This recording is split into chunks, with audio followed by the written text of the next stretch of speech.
பார்வதி பதையே ஹர ஹர மகாதேவா. தென்னாடுடைய சிவனே போற்றி, நாட்டவர்க்கும் இறைவா போற்றி. சித்சபேஷா சிவசிதம்பரம் நம சிவகாமியை ஜெகதம்பிகே. சிற்றம்பலம். பேசும் பொருளுக்கு இலக்கிதமாம் பேச்சிறந்த மாசில் மணியின் மணி வார்த்தை பேசி பெருந்துறையே என்று பிறப்பறுத்தேன் நல்ல மருந்தின் அடி என் மனத்தே வைத்து. இன்றி இமயவர் கோனை ஈசனை வழிபாடு செய்வாள் போல் உள்ளத்து உள்கி உகந்து உமை நங்கை வழிபடச் சென்று நின்றவா கண்டு வெள்ளம் காட்டி வெருட்டிட அஞ்சி விருவி ஓடி தழுவ வெளிப்பட்ட கள்ளக்கம்பரை எங்கள் விரானே காணக்கள் அடியேன் பெற்றவாரே. மதிவளரு சடை முடி மன்றுளாரையும் துதிசையும் நாயன்மார் தூய சொன்மலரு பொதிநலன் நுகர்த்தரு புனிதர் பேரவை விதிமுறை உலகினில் விளங்கி வெல்கவே. திருச்சிற்றம்பலம். பெரியவர்களே, ஆசிரிய பெருமகனார் மாதவ சிவஞான முனிவர் திருவாய் மலர்ந்தருடைய காஞ்சி புராணம் அதன்கண் திருநெறி காரைக்காட்டு படலம் என்பதை பார்த்து கொண்டிருக்கின்றோம்.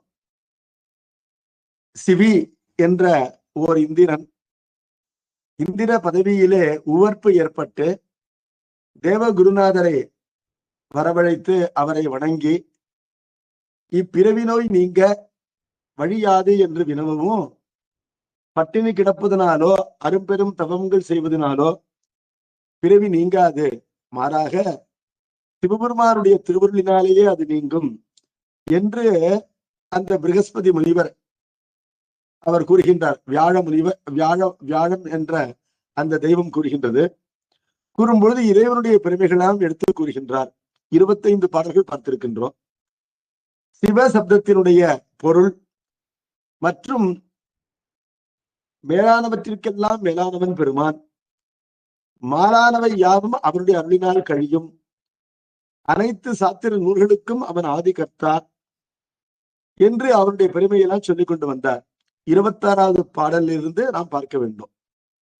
பகல் இரவு இலது உளது என்னும் பகுப்பிலா அகலரும் இருள் பொதி அநாதி காலையில் உகலரும் பரசிவன் ஒருவனே உளன் மிகுமுணர்வு அவனிடை வெளிப்பட்டோங்குமா. ஸ்வேதாஸ்வதர உபநிடதத்திலே இருக்கின்ற ஒரு மந்திரத்தினுடைய பொருளை இங்கு கூறுகின்றார். யதா தமஸ்தன்ன திவான ராத்திரிகே ந சத்து ந அச்சசத்து சிவயேவ கேவலஹா பிரஜ்ஞாஜ தஸ்மாத் பிரசுதா புராணி என்ற ஒரு மந்திரம். அதாவது பகல் இரவு என்ற வேறுபாடு அறியப்படாத படைப்பிற்கு முன்னிருக்கின்ற நிலை. அந்த நிலையிலே எந்த ஒரு பொருளையும் இது சத்தென்றோ அசத்தென்றோ சொல்ல முடியாது. சத்தென்று கூறப்படுவனவோ அசத்தென்று கூறப்படுவனவோ தோற்றத்திற்கு வாராத நிலை, பகலும் இரவும் இல்லாத நிலை. பகல் இரவு இல்லாத நிலை என்பது என்ன? பகல் இரவுகளை உண்டாக்குபவன் சூரியன். ஆகவே அந்த சூரியனும் படைக்கப்படாத நிலை. அந்த நிலையிலே எளிதிலே அகலாத, அகற்றுவதற்கு அறிய ஆணவம் என்ற அந்த பேரிருள் என்பது யாண்டும் பொதிந்திருக்கின்றது. அந்த காலத்திற்கு முற்பட்ட காலத்திலேயே அழியாத பரம்பொருளாக சிவன் ஒருவனே இருக்கின்றான் என்று வேதங்கள் கூறுகின்றன. இப்பொழுது அந்த பெருமானிடத்திலே பராசக்தி என்பவள் அவரிடத்திலே தோன்றி அவரிடத்திலே வெளிப்படுகின்ற காரணத்தினாலே படைப்பு நிகழ்கின்றது. அந்த பராசக்தியானவள் அவரிடத்திலே வெளிப்பட்டாள் என்பதனால அவளுக்கு தோற்றம் உண்டு என்று கருதக்கூடாது. அவளும் அவனோடு ஒத்து வாழ்பவள் தான். அவளும் பழமையானவள். அவரிடத்தில் மறைந்திருக்கின்ற அவள் படைப்பு கருதி இப்பொழுது வெளிப்படுகின்றாள். அவள் வெளிப்பட படைப்பு தொடங்கியது என்பது அந்த வேத மந்திரத்தினுடைய பொருள். அதனை இங்கு தமிழ் படுத்தி கூறுகின்றார். என்பதனால உலகிலே எல்லாம் சிவனுக்கு அடக்கம். அந்த சிவபெருமான் எப்பொருளிடத்திலும் அடங்க மாட்டார் என்பதை 27வது பாடலிலே கூறுகின்றார். எங்குள யாவையும் இவன் பயத்தவாம், எங்கனும் இவன் ஒரு பயத்தின் எய்திடான், எங்கனும் விழிமுகம் எங்கும் கால்கரம், எங்கனும் திருவுரு இவனுக்கென்பவே. உலகிலே படைக்கப்பட்ட பொருள் யாதாயினும் எங்கிருந்தாலும் அது சிவனுடைய ஆணைப்படியே இயங்கும், அவனுக்கு அடங்கி இயங்கும். ஆனால் படைத்த கடவுளாகின்ற பரசிவமோ அவன் சுதந்திரன், அவன் தன்வயத்தன், அவன் தன் இட்டப்படி நடப்பானே அல்லாமல் அவனை அடக்குவார் இல்லை, அவனை செலுத்துவார் இல்லை. அவனே பசுபாசங்களை செலுத்துகின்றான் என்ற காரணத்தினாலே அவனுக்கு கடவுள் என்று பெயர். கடவுதல் என்றால் செலுத்துதல் என்று பார்க்கின்றோம். இப்பொழுது அவனுக்கு அவனே படைப்பனைத்திலும் தன்னுடைய திருவுருளினாலே கலந்திருக்கின்றான். படைப்பிற்கு முன்பு ஆணவ இருளிலே அனைத்தும் அடங்கி இருந்த காலத்திலே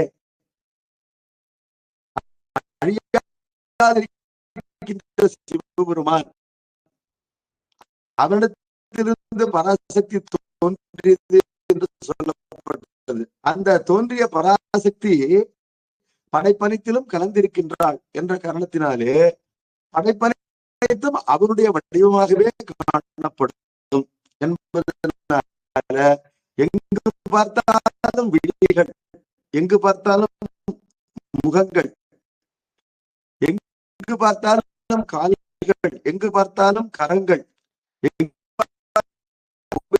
என்று இறைவனுடைய உலகமானது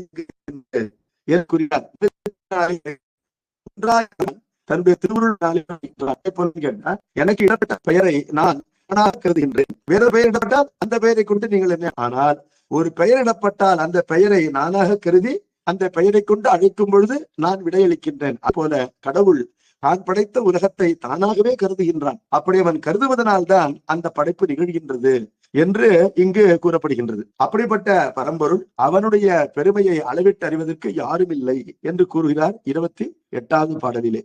அரிய அமரர்கள் அசுரர் யோகிகள் இருளரு வேத வேதாந்தம் யாரும் இப்பெரியவன் அடியினை காணும் பெற்றினால் தெரியலா மாறுகொண்டு இன்னும் தேடுவார். இந்த பெருமானுடைய திருவடி எங்கு இருக்கின்றது? திருவடி என்பது திருவருள். அந்த பஞ்ச கிருத்தியங்களுக்கும் காரணமாயிருப்பது திருவருள். சீராட்டு நினைக்கிளைய சீராட்டு நினைக்கிளை அச்சீராட்டும் சிறுமருங்குல் பேராட்டி விளையாட்டு உன் பெயர்த்தாகி நடந்ததே என்று சிதம்பர செய்யுட்கோவையில குமரகுருபுர கூறுவார். பெருமானே, உனக்கு எந்த கிருத்தியமும் இல்லை, உனக்கு எந்த செயலும் இல்லை. நீ சிவனே என்று இருப்பவன், செயலற்றிருப்பவன். நீ நிஷ்கள பரமசிவனாக இருப்பவன். உன் பெயரிலே எல்லா செயல்களையும் செய்வது உன்னிடமிருந்து பிரியாத அந்த திருவுருட் சக்தி தான் என்று கூறுகின்றார். அந்த திருவுருட் சக்தியை தான் பெருமானுடைய திருவடி என்று உபசரிப்பார்கள். அந்த திருவுருளை பற்றி தெரிந்து கொள்வதற்கு எல்லோரும் முயற்சி செய்கின்றார்கள், அவர்களால் அறிய முடியாது. பெருமானுடைய திருவடி என்பது யாருக்கும் கிட்டாது. அதனை பற்றி சொல்லும் பொழுது அரி என்றால் திருமால், அயன் என்றால் பிரமன், தேவர்கள், அசுரர்கள், யோகிகள்,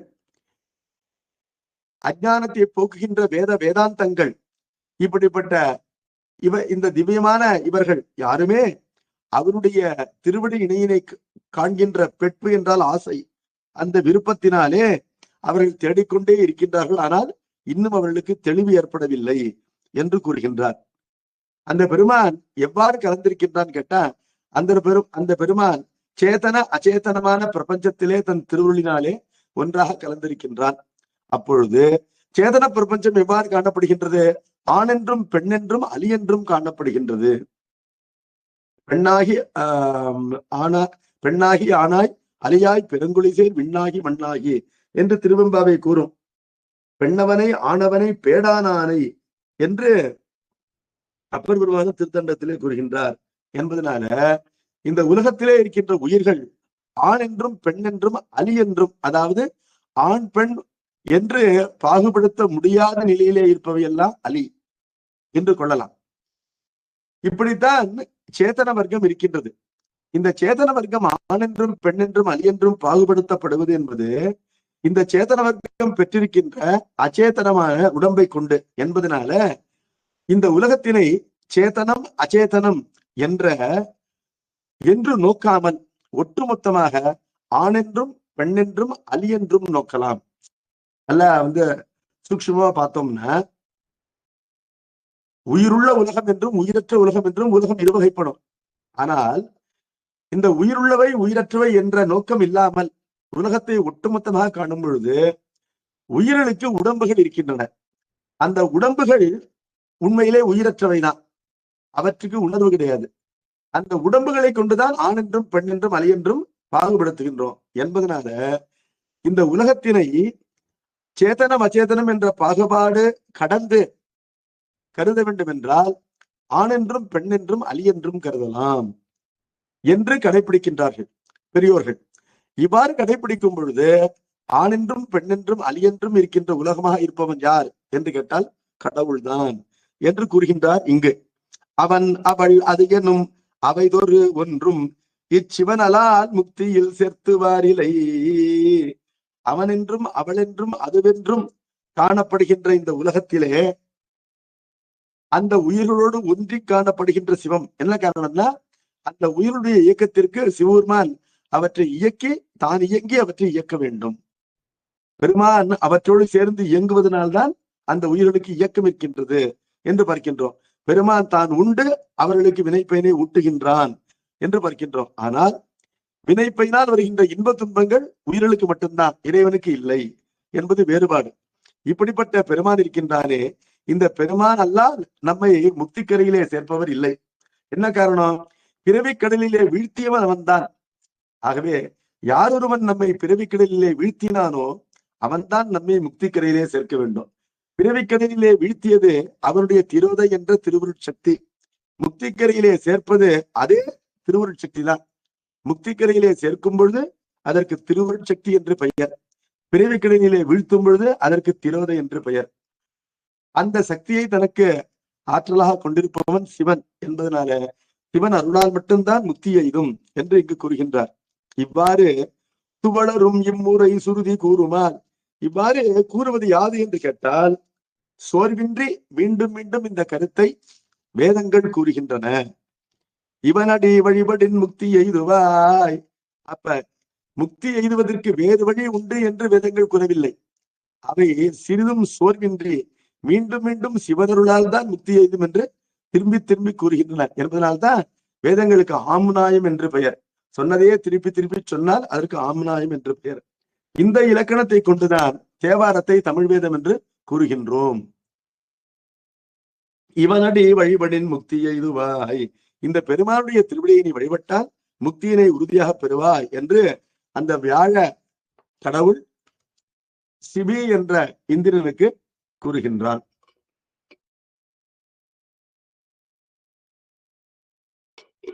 மிகுந்த நன்றியுணர்வோடு அவருக்கு விடையளிக்கின்றார் சிபி. பன்னுவர் எவன் பல பரிந்து நெஞ்சினும் அந்நியர் தமையொழித்து அரணை ஏத்துதி இன்னதே வீட்டினுக்கு ஏதுவாம் எனும் பொன்னுரை மனங்கொடு புகழுவான் சிவி. பொன் என்பது வியாழ கிரகத்திற்கு ஒரு பெயர். பொன்மயமான ஒளியோடு அது விண்ணிலே திகழ்வதனால பொன் என்பது வியாழனை குறிக்கும், பிருகஸ்பதியை குறிக்கும்.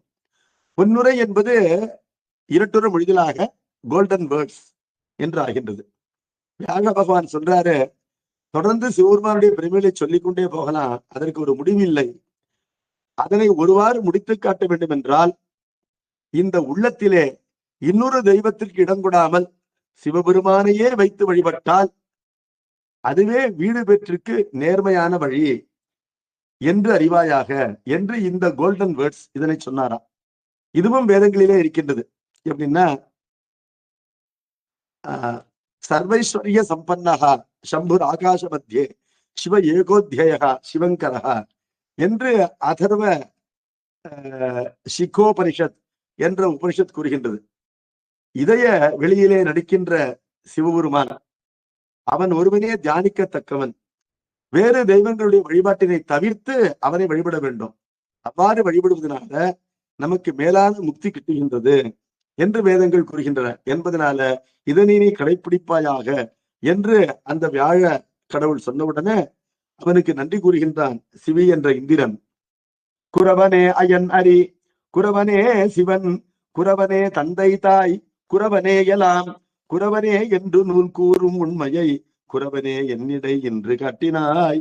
ஒருவனுக்கு குரு பிரம்மா குரு விஷ்ணு குரு தேவோ மகேஸ்வரா குரு சாட்சாத் பரம்பிரம்ம தஸ்மை ஸ்ரீ குரவே நமஹ என்று பெரியோர்கள் கூறுவதை கேட்டிருக்கலாம். அதாவது நமக்கு வீட்டு நெறியை காட்டுகின்ற குருநாதன் இருக்கின்றானே, அவனே பிரமன், அவனே திருமால், அவனே சிவபெருமான், அவனே தாய், அவனே தந்தை, அவனே குருநாதன், அவனே நூல், அவனே எல்லாம், எல்லா உலகமும் அவனே என்று நூல்கள் கூறுகின்ற உண்மையை எனக்கு இன்று நீ மெய்ப்பித்து காட்டிவிட்டாய். அதாவது இப்படி எனக்கு நல்ல நெறியை காட்டிய காரணத்தினாலே இத்துணை உறவுகள் செய்கின்ற, இத்துணை தெய்வங்கள் செய்கின்ற நன்மையும் ஒரு தனி மனிதனாக குருநாதனாக இருந்து நீ செய்து விட்டாய் என்று அவனுக்கு நன்றி கூறுகின்றார். இதுல குருநாதனை தந்தை என்று கூறுவது உண்டு. ஆனா ஞான தந்தை என்பவன் குருநாதன். இந்த பிறவிக்கு தந்தை நம்மை பெற்றெடுத்த தந்தை, பிறவி இல்லாத வீட்டு பெற்றிலே சேர்க்கின்ற தந்தை குருநாதன் ஞான தந்தை என்று கூறுவது உண்டு. ஆனால் குருநாதனை தாய் என்று கூறுகின்றார், பெற்றெடுத்த தாய் என்று. இப்படி கூறுவதிலே ஒரு சூட்சுமம் இருக்கு. எப்படின்னா, உலகத்திலே ஒரு பிறவி எடுக்கிறோம்னா அம்மா வயிற்றிலே பிறக்கிறோம். அம்மா வயிற்றுக்கு வருவதற்கு முன்பாக அப்பா வயிற்றில் இருந்தோம். ஒவ்வொரு மனித பிள்ளையும் 12 மாதங்கள் கர்ப்பம் இருக்கின்றது. அதுல 2 மாதங்கள் தந்தை வயிற்றிலும், 10 மாதங்கள், அதாவது திங்கள் 28 நாள், அது ஒரு மாதம், அது தாய் வயிற்றிலும் இருப்பதாக கணக்கு. இப்பொழுது தந்தை வயிற்றிலிருந்து தான் தாய் வயிற்றுக்கு வருகின்றோம் என்று சொன்னாலும் கூட, அந்த தாயினாலே செம்மையாக வயிற்றுக்கு உள்ளும் வெளியிலும் வளர்க்கப்பட்டு இவன் உன் தந்தை என்று காட்டப்பெற்ற பிறகு தந்தையை பற்றி ஒரு குழந்தை அறியும். தந்தை வயிற்றிலே முதலிலே இருந்த காரணத்தினால இவன் தந்தை என்று அறிந்து விடாது. அது தாய் வயிற்றுக்கு வந்த பிறகுதான் தாயினுடைய அருளினால் தான் தந்தையை உள்ளவாறு அறியும் என்பதனால பல பிறவிகளிலே செய்த சிவ புண்ணியத்தினாலே இந்த பிறவிலே நமக்கு குருநாதன் கிட்டுகின்றான். ஆனால் குருநாதனை அடைந்து அவனால் தீட்சை அளிக்கப்பட்டு, அவனால் வளர்க்கப்பட்டு, அவனால் செவியறிவுறுத்தல் செய்யப்பட்டு உபதேசிக்கப்பட்ட பிறகுதான் கடவுளை பற்றி இவன் உண்மையாக தெரிந்து கொள்கின்றான். கடவுள் தந்தை போன்றவன், குருநாதன் தாய் போன்றவன் என்று இதனால் உணர்கின்றோம். அதனால்தான் தாயான தத்துவனை தானே உலகேடும் ஆயானை ஆழ்வானை பாடுதுங்கான் அம்மானா என்று குருநாதனுடைய பெருமையை சிறப்பாக கூறுகின்ற திருவாசகம் அவனை தாயான தத்துவன் என்று கூறுகின்றது. தத்துவத்தினாலே தாயானவன் யார் என்று கேட்டால் குருநாதன் என்று பார்க்கின்றோம். இப்பொழுது கடவுள் என்பவன் ஒரு அரசாங்கத்தை போல, அரசாங்கம் ஒரு நல்ல ரோடு போட்டு தருது. அதே போல கடவுள் நூல்களையும் மார்க்கத்தையும் படைத்திருக்கின்றான். ஆனால் அந்த நல்ல சாலையிலே நம்முடைய வாகனத்தை எச்சரிக்கையாக ஓட்டி சென்று குறித்த நேரத்திலே குறித்த இடத்திலே நம்மை கொண்டு விடுகின்ற ஒரு சாரதி, டிரைவர், நம் அருகிலே இருப்பவர், அதை போன்றவர் குருநாதர் என்பதனால சாலை இருந்து பயனில்லை. நம்முடைய வாகனத்தை நல்ல முறையிலே ஓட்டி சென்று நம்மை கரை சேர்க்கின்ற குருநாதன் வேண்டும் என்பதனால குருநாதன் எப்படி தந்தையினும் தாய் சிறந்தவள் என்று அறிகின்றோமோ அதை போல கடவுளினும் குருநாதன் சிறந்தவன் என்று பார்க்கின்றோம். என்பதனால்தான் குருநாதனை பார்த்து நீயே கடவுள் என்று கூறப்பட்டிருக்கின்றது. அப்படி குருநாதனை தோற்கடிக்கிறார் யாரு? நம்முடைய சிவி என்ற இந்திரன். அப்புறம் உன் பெரும் கருணையால் உறுதி பெற்றுள்ளேன், இன்பொடும் எவ்விடத்த விதிப்படி பொன்பொதி சடையனை போற்றுமாறு இது அன்பொடும் அடியனேற்கு அருளுகின்றனும். உன்னுடைய பெரிய கருணையினாலே நான் வாழ்விலே உறுதி என்றால் ஐயமின்றி ஒரு வழியினை பெற்றுக் கொண்டிருக்கின்றேன். உணர்வோடு எந்த இடத்திலே சென்று அந்த பொன்மயமான ஜடாபாரத்தை தாங்கியிருக்கின்ற பரசிவ கடவுளை நான் வழிபடுவது என்று அந்த இடத்தையும் எனக்கு கூறுவாயாக என்று தன்னுடைய குருநாதரை சிவி என்ற அந்த இந்திரன் வேண்டிக் கொள்கின்றான்.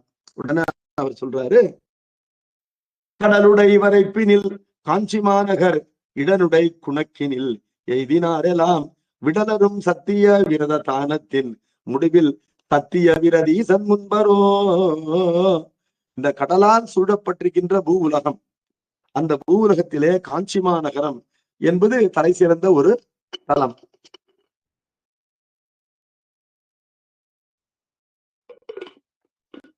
அந்த காஞ்சி மாநகரத்திலும் எண்ணில்லாத சிவத்தலங்கள் இருக்கின்றன. அவற்றுள் காஞ்சிபுரத்திலே கிழக்கு திசையிலே இருக்கின்ற சென்று தரிசித்தால் அவ்வாறு தரிசித்தவர்களால் விட முடியாத தன்மை கொண்டிருக்கின்ற சத்தியவிரத கஷேத்திரம் என்று ஒரு தலம் இருக்கின்றது.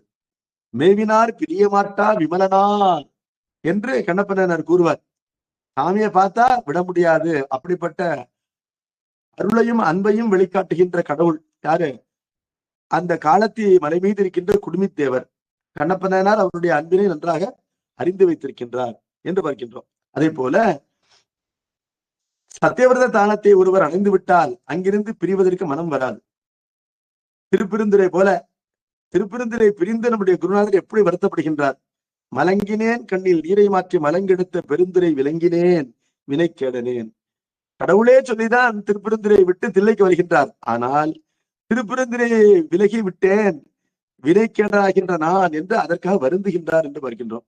அப்படி பிரிவதற்கு சிரமமாகின்ற தலம் என்பது இந்த சத்தியவிரத தானம். அங்கு எல்லையில்லாத சத்தியவிரத ஈஸ்வரர் இருக்கின்றார்.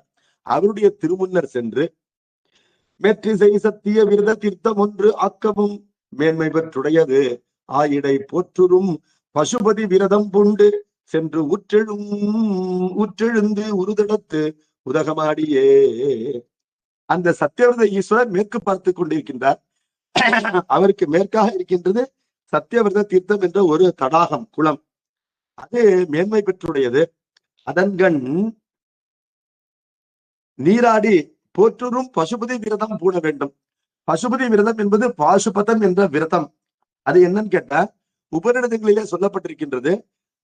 உபநிடதங்களிலே சொல்லப்பட்ட முறைப்படி உடம்பிலே தலையிலிருந்து கால் வரை திருநீற்றினை உத்துளித்துக் கொண்டு பிறகு நீரினாலே குழைத்து திரிபுண்டனமாக முப்பட்டையாக 16 இடங்களிலே அணிந்து இறைவனை வழிபடுவதுதான் அந்த பாசுபதம் என்ற விரதம். திருநீர் அணிகின்ற முறை, அதற்கு பசுபதி விரதம் என்று பெயர். இந்த திருநீர் அணிகின்ற முறைக்கு வேதங்களிலே 3 பெயர் உண்டு. பாசுபத விரதம், அத்தியாசிரம விரதம், சிரோ விரதம் என்பன. வெவ்வேறு காரணங்களினாலே இந்த 3 பெயர்கள் உண்டாயிருக்கின்றன. அதுல பசுவினுடைய பாசம் இதனால் க்ஷயமாகும், முக்தி தருவது நீரு என்பதனால இந்த திருநீர் அணிகின்ற விரதத்திற்கு பாசுபதம் என்று பெயர். இதனை அணிவதனால இறைவனே அணிந்து காட்டியிருக்கின்றான் இல்லையா? புண்ணியர் பூசும் வெந்நீர் என்பதனால இறைவனே திருநீற்றினை பூசுகின்றார் என்பதனால இறைவனுக்கு பாசுபதன் என்று பெயர். கற்றறிவெய்தி காமன் முன்னாகும் முகவெல்லாம்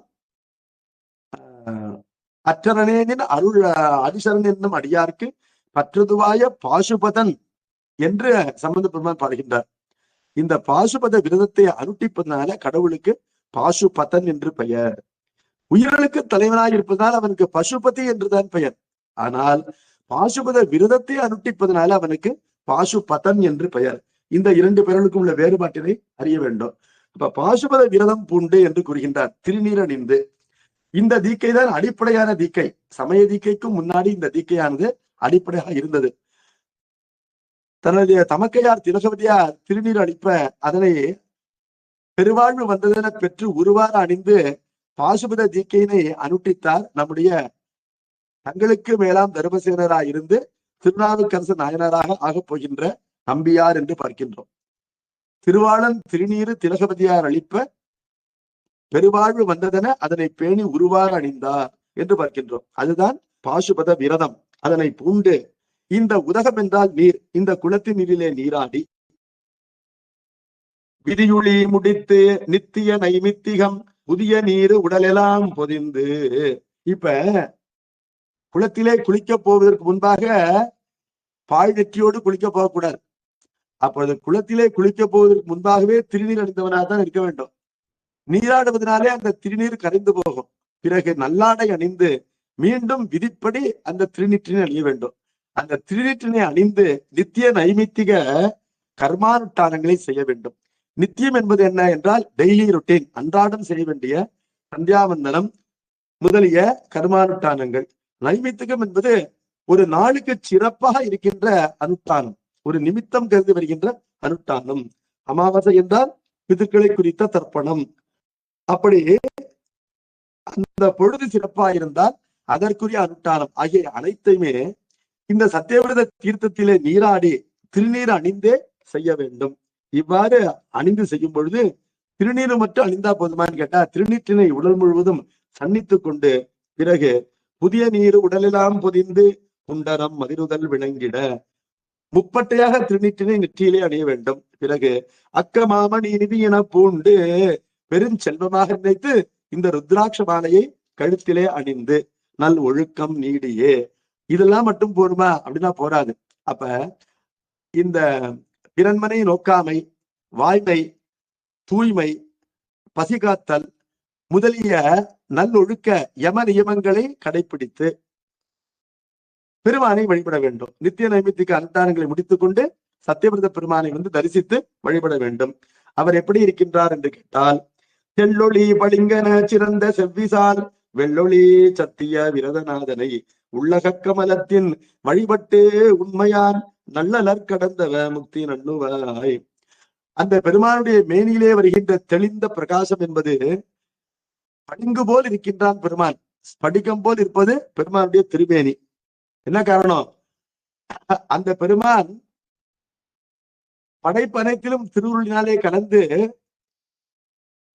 தென்னை மரத்திலே தென்னை மரமாகவும், வாழை மரத்திலே வாழை மரமாகவும், மனிதனிலே மனிதனாகவும், குரங்கிலே குரங்காகவும், ஆணிடத்திலே ஆண்மையாகவும், பெண்ணிடத்திலே பெண்மையாகவும் இப்படி இருக்கின்ற காரணத்தினாலே அந்த பெருமான் பளிங்கை போன்றவன். என்ன காரணம்? எல்லா பொருளும் அவனை சார்ந்து வளர்கின்றன என்பதனால. அப்ப எல்லா தர்மங்களையும் தன்னிடத்திலே காட்டிக் கொடுப்பவன் என்பதனால பளிங்கொத்த மேனியன். அவனுடைய செவ்விசால் என்றால் பொலிவமைந்த வெள்ளொளி. பெருமானுக்கு திருமேனியிலே வெண்மையான ஒளி இருக்கின்றது. திருமேனியிலே திருநீர் பூசிக்கொண்டிருப்பதனால. அதை தவிர வடநாட்டிலே அவனை கௌராங்கன், வெள்ளை வெளையர் என்று இருப்பவன் என்றும் கூறுவார்கள். அப்படிப்பட்ட சத்தியவிரதநாதனை உள்ளக கமலத்தின் வழிபட்டு நம்முடைய நெஞ்ச தாமரையிலே அவனை இருத்தி தியானித்து வழிபட்டு உண்மையான் அந்த தவத்தினுடைய பயனாலே நல்லலர் கடந்தவ பகைவர்களை வெற்றி பெற்ற அந்த சிவி இந்திரனே முக்தி நண்ணுவாய், நீ திருவிடை பெற்றினை பெறுவாய், இந்த பிறவி கிளலை கடந்து முக்தி கரையினை அடைவாய் என்று வியாழப்புத்தேள் சிவி என்ற இந்திரனுக்கு உபதேசித்து விட்டார். உடனே இந்திரன் தொடர்ந்து கேட்கின்றான். என்றலும் இந்திரன் இறைஞ்சி என்கொலோ வென்றிகொள் சத்திய விரதம் கேள்வியால் தொன்றுள தொடர்பு போல் சுழலும் என் மனம் சென்று பற்றியதென குறவன் செப்புவான். சத்தியவிரத கஷேத்திரம் என்று கேட்ட உடனேயே இந்திரன் அப்படியே உறைந்து போனான். தன்னுடைய ஐயத்தை வியாழப்புத்திரிடம் வினவுகின்றான். சத்தியவிரத கஷேத்திரம் என்றும் சத்தியவிரத தீர்த்தம் என்றும் சத்தியவிரதேஸ்வரர் என்றும் இவ்வாறு நீங்கள் மூவரையும் கூறினீர்கள். நீங்கள் சொல்லி என் காதிலே அது விழுந்த உடனேயே ஏதோ எனக்கு ஏற்கனவே அறிந்ததை போன்ற உணர்வு வருகின்றது. நாம் ஏற்கனவே இதோடு தொடர்பு கொண்டிருக்கின்றோம், நமக்கு தெரிஞ்சதுதான் இவர் சொல்றார் அப்படிங்கிற உணர்வு வருகின்றதே, புதியதாக ஒன்றை அறிகின்றோம் என்ற எண்ணம் இல்லையே, இது ஏன் என்று கேட்கின்றார். கேட்டவுடனே அதற்கு குருநாதர் கூறுகின்றார். உள்ளது கூறினை உண்மை ஆயிடை அள்ளிலை குலிசினி அணைந்து புந்தினாள் வெள்ள நீர் சத்திய விரதம் மூழ்கி ஈண்டு எல்லாரும் விண்ணகர் கிரைமை எய்தினாய். அப்பொழுது குருநாதர் கூறுகின்றார், நீ உண்மையைத்தான் கூறுகின்றாய்.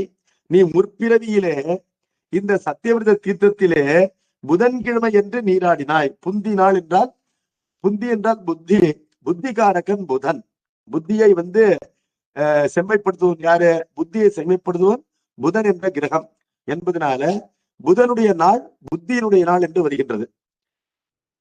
கூர்மையான அந்த வஜ்ராயுத்தை கொண்டிருக்கின்ற இந்திரனே, நீ உன்னுடைய முற்பிறவியிலே ஒரு புதன்கிழமை என்று இந்த சத்தியவிரத தீர்த்தத்திலே மூழ்கிய காரணத்தினால்தான் இப்பொழுது இந்திர பதவியை பெற்றிருக்கின்றாய் என்பதனால உனக்கு இது கேட்டதை போலதான் தோன்றும், அதிலே குற்றமில்லை, அது சரிதான் என்று கூறிவிட்டார். அந்த சத்தியவிரத தீர்த்தத்தின் பெருமையை தொடர்ந்து கூறுகின்றார். ஒரு பொழுது ஆடினர் கும்பர் கோனிடம். இந்த சத்தியவிரத குலத்திலே ஒரு முறை மூழ்கினவர்கள் இந்திர பதவியை பெறுவார்கள்.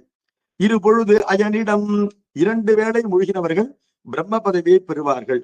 எண்ணும் முப்பொழுது அரியிடம், 3 முறை மூழ்கினவர்கள் வைகுந்த பதவியை பெறுவார்கள். அவர்கள் திருமாலாக ஆவார்கள். 40 ஆயின் முக்தியே மறுவர், 4 முறை குளித்து விட்டால் அவர்கள் முக்தி பெறுவார்கள். யாரதன் வன்மை கூறுவார். அப்படி என்று சொன்னால் அந்த சத்தியவிரத தீர்த்தம் அந்த குலத்தினுடைய வன்மை என்றால் வள்ளல் தன்மை, பெருமை, அதனுடைய கொடை, அதனுடைய ஆற்றல் சிறப்பு அதனை யார் முற்ற கூறுவார்? யாராலும் அளந்து கூற முடியாது. புந்தினாள் முழுகுனர் புகுவர் முக்தியின் 4 முறை முழுகினால் முக்தி பெறுவார்கள். ஆனால் புதன்கிழமை என்று முழுகினால், ஒரு முறை முழுகினாலே போதும் முக்தி பெறுவார்கள் என்று புதன்கிழமையினுடைய சிறப்பை கூறுகின்றார். புந்தினாள் முழுகுனர் புகுவர் முக்தியின் அந்த நாள் மூழ்களின் அரச நீயுமி பந்தமில் வீடுறர் பாலையாயினை மந்தனம் இது என கெட்ட வாசவன். புதன்கிழமை என்று ஒரு முறை முழுகினாலே முக்தி இச்சை ஏற்பட்டு முக்தி பெறுவார்கள். நீ சென்ற பிறவிலே புதன்கிழமை என்று முழுகியிருக்கின்றாய். அதனால ஒரு முறை மூழ்கிய காரணத்தினால இந்திர பதவியை பெற்று அது புதன்கிழமை என்று மூழ்கிய காரணத்தினால்தான் இப்பொழுது முக்தியை தேடுகின்றாய். முக்திக்குரிய அந்த சாலை உனக்கு இப்பொழுது திறந்து விடப்பட்டிருக்கின்றது. அதற்கு காரணம் நீ புதன்கிழமை என்று மூழ்கிவிட்டாய். இதுதான் ரகசியம் என்று அந்த குருநாதர் கூறுகின்றார். அப்பொழுது இந்திரன் கேட்கின்றான், அந்த தீர்த்தத்திற்கும் புதன்கிழமைக்கும் என்ன அப்படி தொடர்பு என்று கேட்கின்றான். இப்பெரும் தீர்த்த நீர் எற்றை ஞான்றினும் அப்புத வார நாள் அதிகமாயது என் செப்புதி என்றலும் தேசிகப்பிரான் ஒப்பரு கருணையின் உரைத்தல் மேயினான். இந்த பெருமைக்குரிய தீர்த்தம் சத்தியவிரத தீர்த்தம் அது எந்த நாளிலே குளிப்பதையும் விட புதன்கிழமை என்று குளித்தால் அதிகமான பலனை தரும் என்று கூறுகின்றீர்களே, அதற்கான காரணம் என்ன என்று இந்திரன் கேட்கவும், மேலான கருணையினால, ஈடு இணையில்லாத கருணையினால அந்த குருநாதராகின்ற வியாழப்புத்தர் அதற்கு விடையளிக்கின்றார். எப்படி விடையளிக்கின்றார் அப்படின்னு பார்த்தா, மதிக்கடவுள் தாரைதனை மணந்தின்ற மகவான புதக்கடவுள் கிரக நிலை பெறுவதற்கு கதித்துரைத்த மொழியாரே கருதருஞ்சத்திய விரத பதிக்கண் அணிந்து உயர் தீர்த்தம் படிந்தாடி தவன் செய்தான். மதிக்கடவுள் என்றால் திங்கள் சந்திரன். அவன் தாரைதனை மணந்து, தாரை என்ற பெண்ணை கூடி ஈன்ற அவரிடத்திலே பெற்ற மகவு குழந்தையாகின்றவன் யாருன்னு கேட்டா புதன் என்ற பிள்ளை.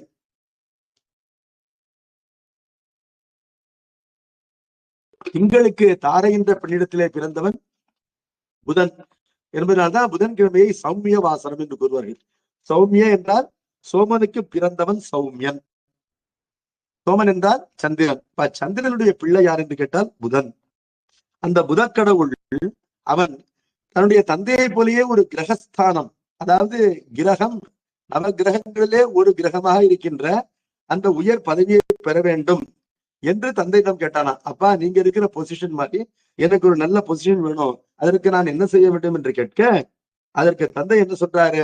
தந்தை வகுத்து உரைக்கின்றார். என்னன்னா, நீ கருதுவதற்கு அரிய பெருமை கொண்ட சத்தியவிரத கஷேத்திரத்தின்கண், அந்த தலத்தின்கண் சென்று அங்கு இருக்கின்ற உயர்ந்த தீர்த்தமாகின்ற அந்த தீர்த்தத்திலே படிந்து ஆடி அங்கு பெருமானை வழிபட்டு தவன் செய்தால் அந்த பெருமான் உனக்கு காட்சி கொடுத்து வரமருளுவான். அப்பொழுது உனக்கு வேண்டிய வரத்தை பெற்றுக் கொள்ளலாம் என்று அவனை நெறிப்படுத்துகின்றார்.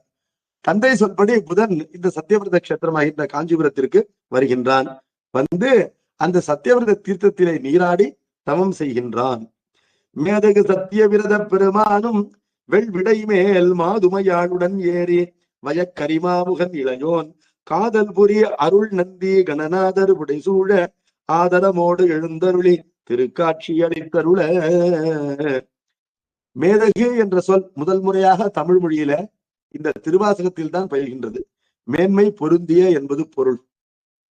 மேதகு தென்னன் பெருந்துரையான் என்று பார்க்கின்றோம். அதற்கு முன்னால் இந்த தொடர் யார் அறிந்த வரையிலும் எந்த தமிழ் நூலிலும் இல்லை. மேதகு தென்னன் பெருந்துரையான். பெருமைக்குரிய சத்தியவிரத பெருமான் வெள்ளை வெளையர் என்று இருக்கின்ற ரிஷப வாகனத்தின் மேல் அருகிலே உமையோடு கூட ஏறி உண்ணாமுல உமையாடும் உடனாகி என்பதை போல வெற்றி பொருந்திய யானை முகம் கொண்ட அந்த கணபதி இளவலாகின்ற முருகப்பெருமான், தொண்டு புரிகின்ற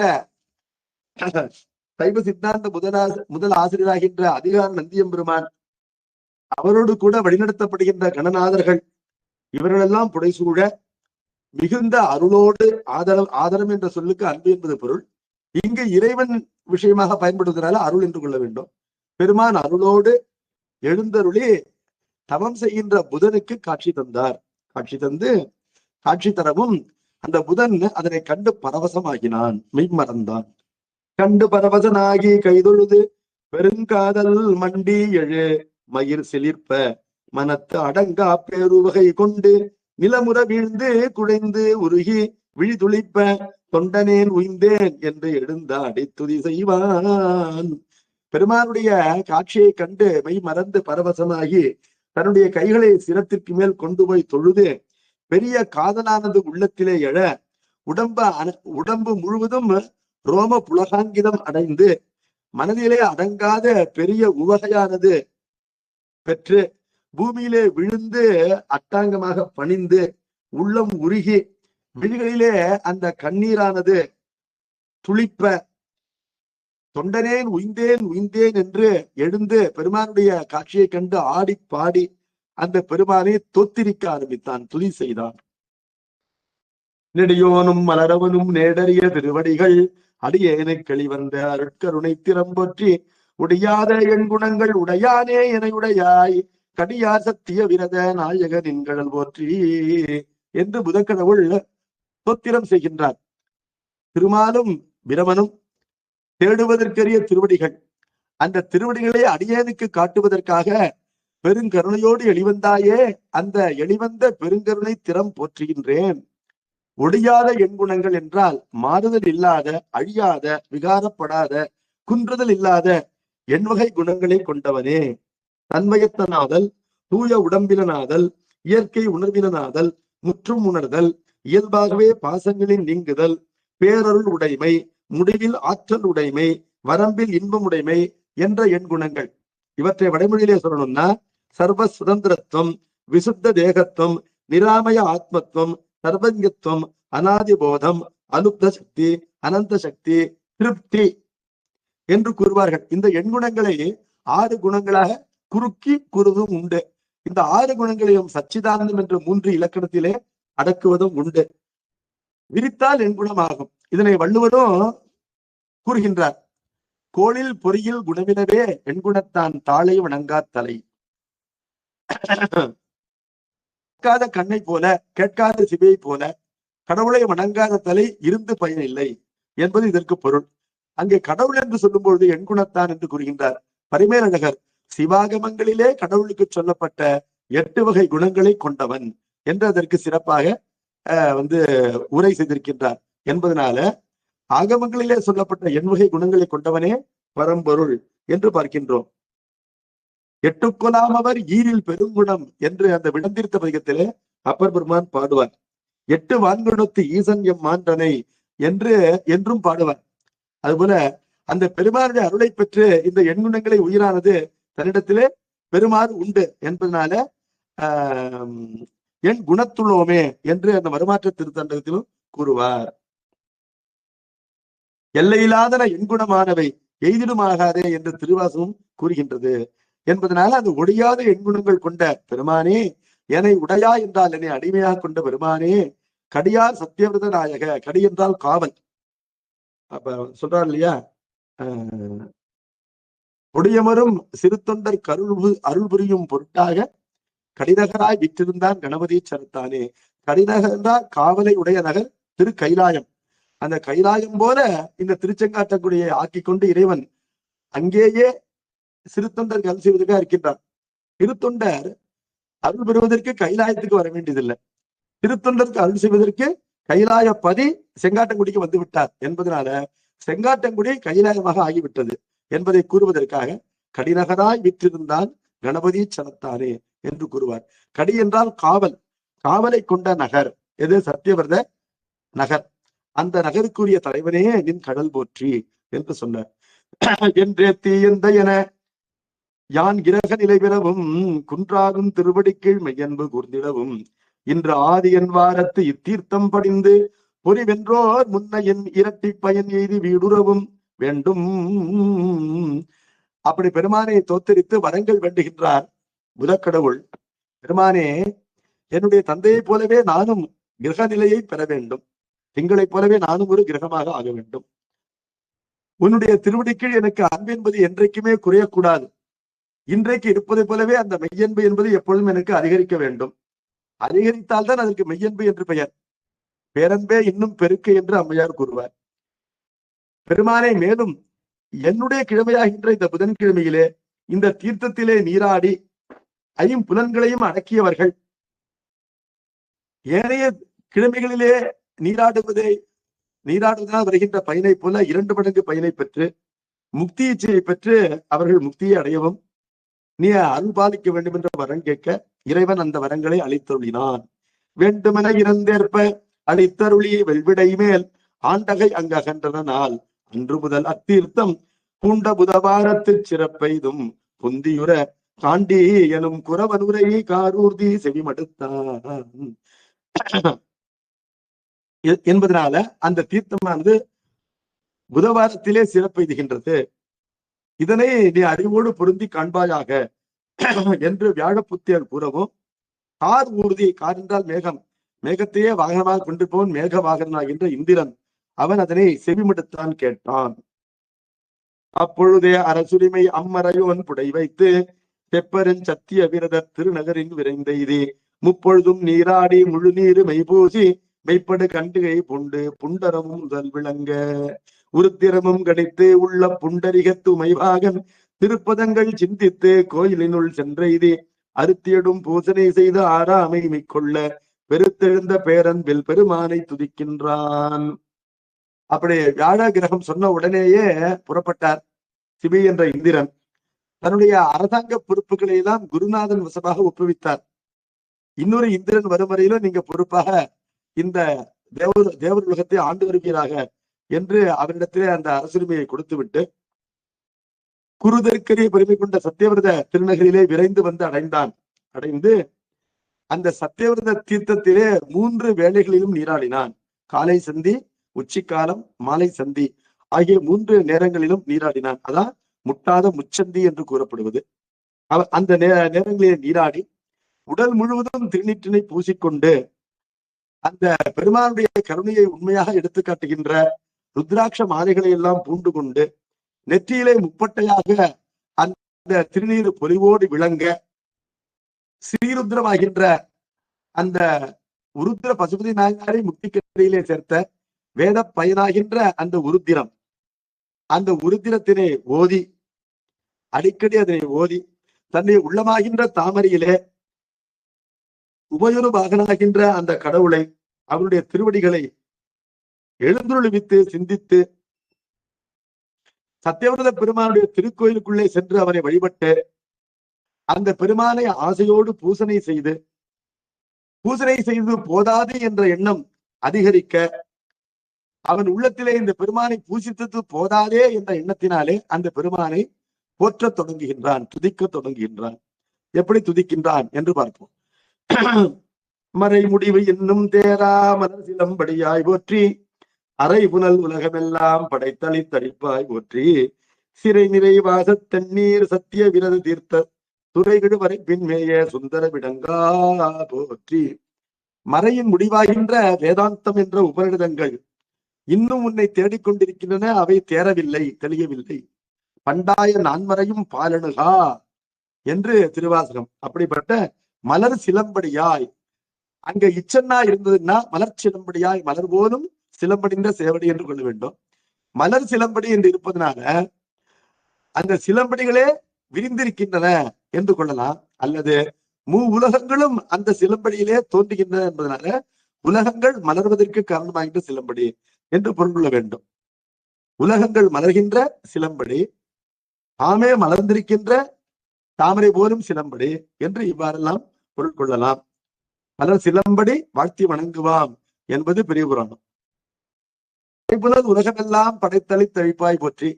நீரினால் சுடப்பட்டிருக்கின்ற பூமி முதலிய எல்லா உலகங்கள் 14 உலகங்களையும் படைத்தும் காத்தும் அழிக்கின்ற கடவுளே போற்றி. சிறை நிறை வாசத்தண்ணீர், கரை கட்டப்பெற்று விளங்குகின்ற அழகான பெரிய குளமாகின்ற தெளிந்த நீரினை கொண்ட சத்தியவிரத தீர்த்தத்தினுடைய துறையிலே பொருந்தி இருக்கின்ற அழகான திருமேனி கொண்ட பெருமானே. விடங்கன் என்றால் சுயம்புன்னு அர்த்தம். டங்கம் என்றால் ஒளி கொண்டு செதுக்கப்படாத திருமேனி என்பதனால சுயம்பு லிங்கம் அங்கிருக்கின்ற பெருமான். அவன் இந்த சத்தியவிரத தடாகத்தின் கரையிலேயே அந்த தடாகத்தின் கீழ்க்கரையிலே எழுந்தருளிருக்கின்றான் என்று பார்க்கின்றோம். அண்ணலே விடைய துன்பம் ஆற்றிலேன் ஓலம் ஓலமோ எண்ணரும் யோனிதோறும் திரிந்தடைந்தேன் ஓலம் கண்ணினுள் மணியே வேறு கண்டிலேன் கலைகண் ஓலம் புண்ணிய முதலே இன்ப பூரணா ஓலம் ஓலம். அண்ணலே, பெருமைக்குரியவனே, விடைய துன்பம் ஆற்றிலேன், இந்திரிய சுகங்களை நாடி நாடி பொறிகள் ஓய்ந்து போயின, உயிர் தேய்ந்து போயிற்று. பெருமானே, இதற்கு ஒரு எல்லை இல்லை. பெரிய நெருப்பிற்கு அதனுடைய பசியினை தீர்ப்பதற்கு எவ்வளவு இந்தனம் எரிதுரும்பு போட்டாலும் அது அவற்றையெல்லாம் உண்டு மீண்டும் பெரிதாக கொடு கொடு என்று கேட்குமே அல்லாமல் பசி தீர்ந்தது என்று அடங்காது. அதே போல இந்திரிய சுகத்திற்காக நாம் எவ்வளவு விடயங்களை நுகர்ந்தாலும் அந்த இந்திரிய பசி என்பது அடங்கப் போவதில்லை. அதனால என்ன ஆகும்? பொறிகள் வலிமை குன்றும், உயிர் பாவத்தை சேர்த்துக் கொள்ளும், அது தேய்ந்து போகும், பிறவிகள் நீண்டு கொண்டே போகும் என்பதனால இதற்கு ஒரு முற்றுப்புள்ளி வைக்க முடியவில்லையே. ஆகவே விடைய துன்பம் ஆற்றிலேன் ஓலம் ஓலம் என்று ஓலமிடுகின்றான்.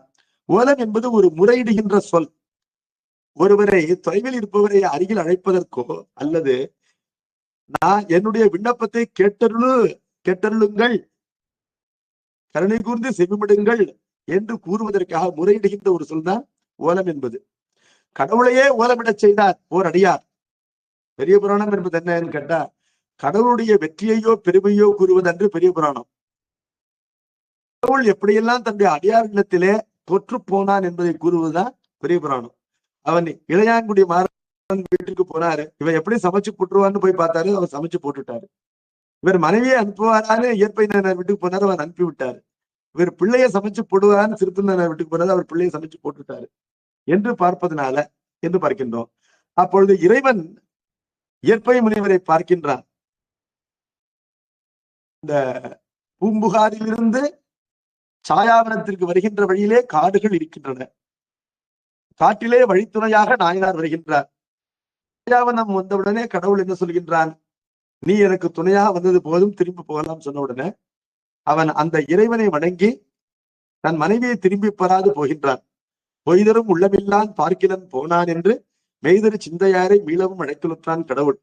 அப்படி அழைக்கும் பொழுது ஓலமிட்டு அழைக்கின்றான். இயற்பகை முனிவா ஓலம், இன்று நீ வருவாய் ஓலம், அயற்பிலாதானே ஓலம், அன்பனே ஓலம் ஓலம், செயற்கரும் செய்கை செய்த தீரனே ஓலம் என்றான். மயக்கரும் மறை ஓலிட்டு மாலையன் தேட நின்றான் என்று பெரியவரான்.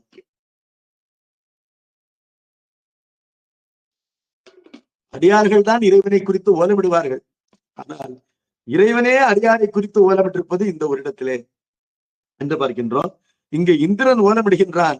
எண்ணரும் யோனிதோறும் திரிந்தலை தைந்தேன் ஓலம், நான் பிறவாத பிறவி இல்லை, புல்லாகி பூழாய் புழுவாய் மரபாகி பல்விருகமாகி பறவையாய் பாம்பாகி கல்லாய் மனிதராய் பெய்யாய் கணங்களாய் வல் அசுரராகி முனிவராய் தேவராய் செல்லான் என்ற இத்தாவர ஜங்கமத்துள் எல்லா பிறப்பும் ஒரு பிறப்பு பாக்கி இல்லாம எல்லா பிறப்பிலும் பலமுறை பிறந்து விட்டேன், எல்லா பிறப்பும் பிறந்து இழைத்தேன் என்பெருமான் என்று கூறுகின்றான். கண்ணினுள் மணியே, கண்ணிற்குள் இருக்கின்ற மணி போன்றவனே என்று ஊமையாகுவையர். அப்பொழுது கண்ணிற்கு மணி எவ்வளவு முக்கியமோ அதே போல உயிருக்கு நீ முக்கியம். வேறு கண்டிலேன் கலைகன், என்னுடைய துன்பத்தை ஆற்றுகின்ற வேறு மருந்து உன்னை தவிர, அவருடைய அருளை தவிர வேறு இல்லை. புண்ணிய முதலே, புண்ணியத்தை முதலாக கொண்டு விளைகின்ற அந்த ரிசல்ட் தான் கடவுளுடைய அருள். எண்ணில்லாத சிவபுண்ணியம் செய்தவர்கள் அந்த முதலை கொண்டு ஈட்டுகின்ற அருள் தான் முக்தி இச்சை என்று பார்க்கின்றோம். பூரணா, முழுமையான பொருளே ஓலம் ஓலம் என்று சொல்லி, புழு பொதிந்த சும்புபாயும் புன்புலை உடலே ஒம்பி கழித்தனன் காலமெல்லாம் கடையனேன் பொறிகள் யாண்டும் இழுத்து இழுத்தலை பருந்தேன், இனி தினை பொழுதும் மாற்றேன் சழக்கரு தருள்வாய் உந்தன் சரணமே சரணம் ஐயா என்று கூறுகின்றார். புழுக்கள் வைத்து புழுக்கள் மொய்க்கின்ற அசுத்தமான நீர் 9 வாசல் வழியாகவும் ஒழுகுகின்ற அருவருக்கத்தக்க புலாலாகிய உடம்பு, இந்த உடம்பினை காப்பாற்ற வேண்டும் என்ற சிந்தனையிலே நீண்ட நாள் இதனை பேணி காத்தே பெரும்பொழுதை வீணாக்கினேன், ஏழை துழும்பனே எத்தனையோ காலமெல்லாம் பாழுக்கு இறைத்தேன் பரம்பரனை பணியாதே. இவ்வாறு உடம்பினை பேணி பேணி எல்லோரிலும் கடையனாகிவிட்டேன்.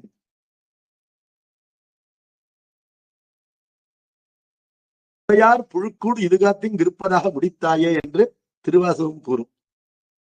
பொறிகள் யாண்டும் இழுத்து இழுத்தலைப்ப, இந்திரியங்கள் என்னை கிழக்கிலும் மேற்கிலும் தெற்கிலும் வடக்கிலுமாக எல்லா திசைகளிலும் இழுப்ப, அவற்றினாலே இழுக்கப்பட்டு நொந்தேன். இனி திணைப்பொழுதும் இதற்கு நான் ஒவ்வேன்.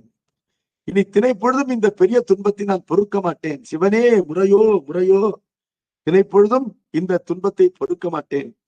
சழக்கர தருள்வாய். சழக்கு என்றால் பொய், வழக்கு என்றால் உண்மை. மூழ்குதல் வழக்கே என்று கூறுவார்கள். யாரு? தில்லைவாழ் அந்தணர்கள் மனைவியினுடைய கையை பிடித்துக் கொண்டு மூழ்குதல் வழக்கே என்று தீர்ப்பளித்தார்கள். அந்த வழக்கிற்கு மாறானது சழக்கு, அதாவது உண்மைக்கு புறம்பானது. உண்மைக்கு புறம்பானது எதுன்னு கேட்டா பற்று. பற்றோடு கூடிய இந்த வாழ்க்கை என்பது உண்மைக்கு புறம்பானது. இந்த உயிரினுடைய கீழை சார்பு என்ற கீழ்ச்சார்பு என்று கூறப்படுகின்ற பாசச்சார்பு என்பது அதற்கு இயல்பானது அன்று, அது செயற்கையானது. உயிருக்கு கடவுள் சார்பு என்ற மேலை சார்புதான் இயற்கையானது. ஆகவே சிவத்தை சார்ந்து வாழ்கின்ற வாழ்க்கை என்பது வழக்கு, பாசத்தை சார்ந்து வாழ்கின்ற வாழ்க்கை என்பது சழக்கு. இந்த சழக்கினை அறுத்தருள்வாய். உந்தன் சரணமே, சரணம் என்றால் திருவடி, சரணம் என்றால் புகலிடம். உன்னுடைய திருவடிகளே புகலிடம் ஐயா பெரியோனே என்று இவ்வாறு ஓரமிடுகின்றான் இந்திரன். அதனை கேட்டு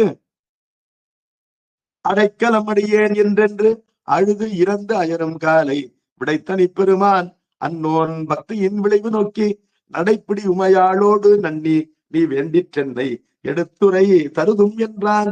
இந்திரன் தொழுது வேண்டும். பெருமானே, உனக்கு நான் அடைக்கலம், அடைக்கலம் கண்டா எளிதில்லை சிற்றம்பலத்தனே என்று அவனுடைய திருவடியிலே விழுந்து எழுந்து இறந்து ஓரமிடுகின்ற இந்திரனை நோக்கி அவன் அவ்வாறு சோர்ந்து போகின்றான்.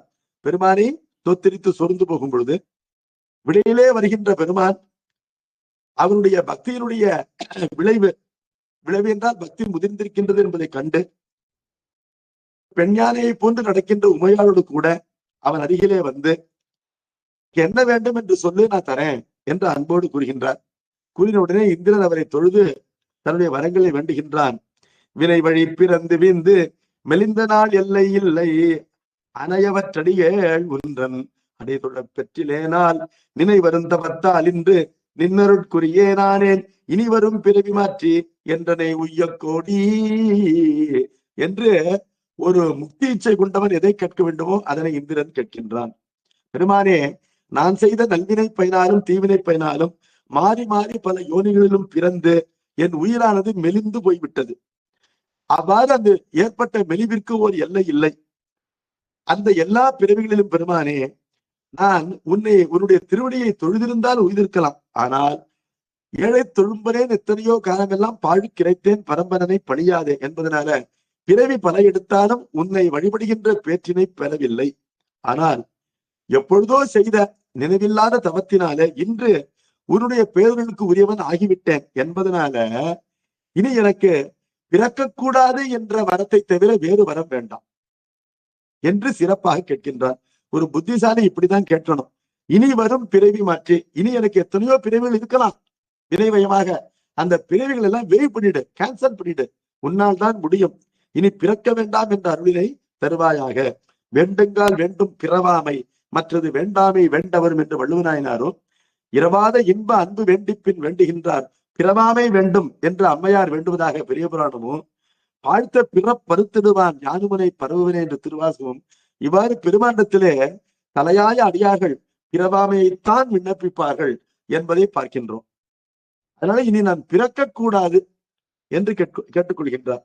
என்னை உய்யக்கொள்வாயாக, உய்யக்கோடி என்றால் உய்யக்கொள்வாயாக என்று சொன்ன உடனே சொல்லிவிட்டு கேட்கிறாங்க, ஆனால் உன்னுடைய திருவுருள் விளையும் பொழுது இப்படித்தான் விளையும். அப்ப இது நான் உனக்கு தருவதாகத்தான் சித்தமாக இருக்கின்றேன். நீ உலகிற்கு உபயோகமாக வேற ஏதாவது கேட்பாயாக அப்படின்னு சுவாமி கேட்பாரோ என்ற உள்ளத்திலே கொண்டு இந்த ஊரும் இந்த தீர்த்தமும் என்னுடைய பெயரால் விளங்க வேண்டும் என்ற வரத்தையும் கேட்கின்றான்.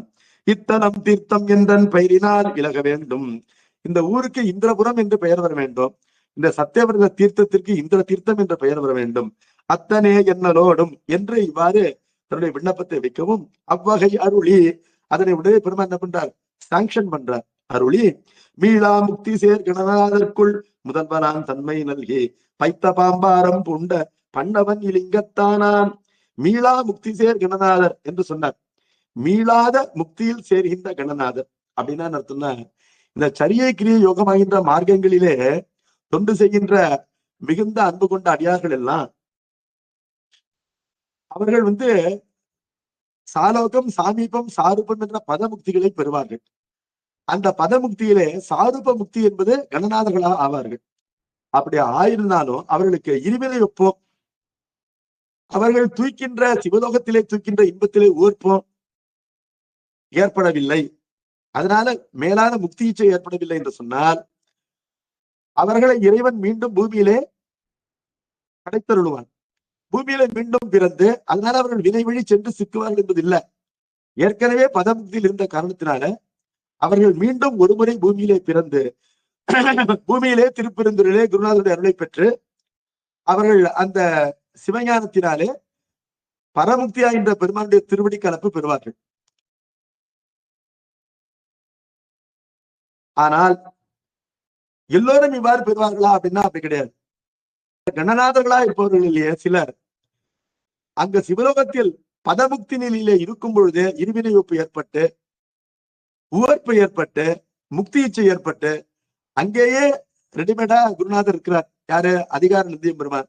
அவரிடத்திலே சிவஞான உபதேசம் பெற்று அவ்விடத்திலேயே பெருமானுடைய திருவடியிலே கலப்பதும் உண்டு என்பதனால மீண்டும் பிறக்க வேண்டி வாராமல் பதமுக்தியில் இருந்த வண்ணமே பரமுக்தியிலே சேர்வதற்கு உரியவர்களை இங்கு கூறுகின்றார். மீளாது முக்தி சேர் கணநாதர் என்று அவர்களை சிறப்பாக கூறுகின்றார். மீண்டும் பிறவிக்கு வாராது சிவலோகத்தில் இருந்த வண்ணமே பெருமானுடைய திருவடியிலே சேர்வதற்கு உரியவர்கள். அப்படிப்பட்டவர்கள் இருவினை ஒப்பு கொண்டவர்கள் என்று பார்க்கின்றோம். இந்த படலத்திலே 14வது பாடலிலே விண்ணுலகத்திலே இந்திர பதவியில் இருக்கும் பொழுதே அந்த தகுதி இந்த சிவி என்ற இந்திரனுக்கு வந்துவிட்டது என்பதை ஆசிரியர் நமக்கு வெளிப்பட காட்டியிருக்கின்றார். இருவினை ஒப்பு வாய்ந்த பருவம் எய்தலாலே என்று அந்த பாடல் கூறுகின்றது என்பதனால சிவலோகத்தில் இருந்தபடியே சிவபெருமானுடைய திருவடியிலே இரண்டரை கலக்கின்ற அந்த மீளாது முக்தி சேர்கின்ற கணநாதர்களுக்குள்ளே ஒரு முதன்மையான இடத்தை பெறுமாறு இந்த இந்திரனுக்கு இறைவன் அருள்கின்றான். தன்மை நல்கி பைத்த பாம்பாரம் பூண்ட பண்டவன் இலிங்கத்தானான். பையானது விரித்து காட்டுகின்ற அந்த நாகப்பாம்பினை மாலையாக பூண்டிருக்கின்ற பண்டவன் என்றால் எல்லா உயிர்களுக்கும் இனியவன் சங்கரன். அந்த தாயினும் நல்ல சங்கரன் அவன் தன்னுடைய இலிங்க திருமேனிக்குள்ளே சென்று ஒடுங்கினான். பெருமான் அந்த சத்தியபிரத லிங்கத்திலிருந்து வெளிப்பட்டு அருள் செய்தான். மீண்டும் லிங்க திருமேனிக்குள்ளே சென்று சேர்ந்தான். அற்றை நாள் முதல் அச்சூழல் இந்திரபுரமாம். அன்று முதல் இந்த ஊர் இந்திரபுரம் என்று கூறப்படுகின்றது. அங்கண் கற்றைவார் சடையீர் ஓர்கால் கண்ணுறப் பெற்றோர் தாமும் வெற்றி வேர் காலன் தன்பால் விரவிடார். கற்றைவார் சடையீர் என்று இந்த புராணத்தை எடுத்து கூறுகின்ற சூதமாமுனிவர் நைமிசாரண்ய முனிவர்களை பார்த்து விழிக்கின்றார். ஜடாபாரம் கொண்டிருக்கின்ற பெரியோர்களே, இந்த சத்தியவிரத கஷேத்திரமாகின்ற இந்திரபுரத்தை ஒரு முறை தரிசனம் செய்தவர்கள் கூட மனோகத்திற்கு செல்ல மாட்டார்கள். அவர்களுக்கு மரண பயம் இல்லை. கருவில் எய்தார் அவர்கள் மீண்டும் பிறவி எடுக்க மாட்டார்கள். இற்றதன் பெருமை முற்றும் யாவரே எம்பவல்லார். இன்று இவ்வளவிற்று என்று இதனுடைய பெருமையை அளந்து யாரால் தான் கூற முடியும் என்று அந்த சத்தியவிரத கஷேத்திரத்தினுடைய பெருமையை கூறுகின்றார். சரி, இன்றைக்கு அந்த ஊர் எப்படி அறியப்படுகின்றதுன்னா, தொன்று தொட்டு புராண காலத்திலிருந்து அந்த சத்தியவிரத கஷேத்திரம் இருக்கின்றது. அது இந்திரபுரம் என்ற பெயரை பெறுவதற்கு முன்பாக சத்தியவிரதம் என்ற பெயரை பெற்றிருந்தது. இன்றைக்கு தேவார காலத்திலே அதற்கு கச்சேரி காரைக்காடு என்ற பெயர் வந்தது. அது எவ்வாறு வந்தது என்பதனை இங்கு சூதமாமுனிவர் கூறுகின்றார்.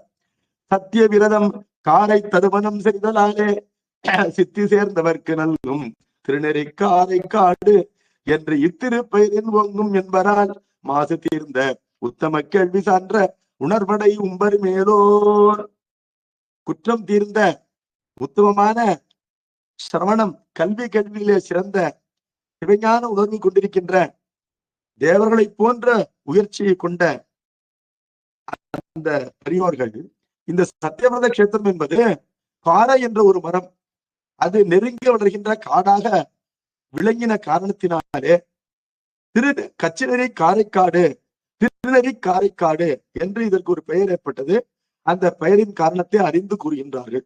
காரை என்று கூறப்படுகின்ற மரம் அங்கு நிரம்ப காணப்படுகின்றது என்ற காரணத்தினாலே இந்த கச்சிநெறி காரைக்கால் என்ற தலமானது தன்னை வந்து சேர்ந்து தரிசிப்பவர்களுக்கு எல்லா விதமான சித்திகளை நல்கும் என்று அவர்கள் கூறுகின்றார்கள் என்று இந்த படலத்தை நிறைவு செய்கின்றார் சூதமா முனிவர்.